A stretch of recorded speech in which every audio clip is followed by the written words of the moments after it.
వాళ్ళ వెల్మ కులస్తులను ఇవ్వాల కూడా చెప్తున్నా, మళ్ళా నేను వాడొద్దు కానీ ఈ కొడుకులను వెల్మనా కొడుకులారా మీరు ఖబర్దార్, ఇప్పటి నుంచి నడవనీయమ్రా, ఖబర్దార్ ఇప్పటి నుంచి నడవనీయమ్రా.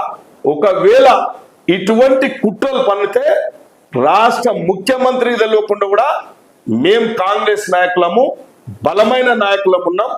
మేము కూడా బయటకు వస్తే మీ భాషింగాలు కడతాం, మీ ఈపులు భాషింగాలు విమానాలు మోగుతాయి. కొడుకులారా చెప్తున్నా, వెల్మనా కొడుకులారా, ఇవల్ల ఈ వెల్మనా కొడుకుల పని మాత్రం పక్క పడతాం. ఇంకా ఎక్కువ చేస్తే మేమే డైరెక్ట్ గా చెప్తున్నా, నేను షాద్నగర్ ఎమ్మెల్యే చెప్తున్నా కొడుక, నేను కూడా డైరెక్ట్ గా భౌతిక దాడులకు తయారున్నాను మీకి.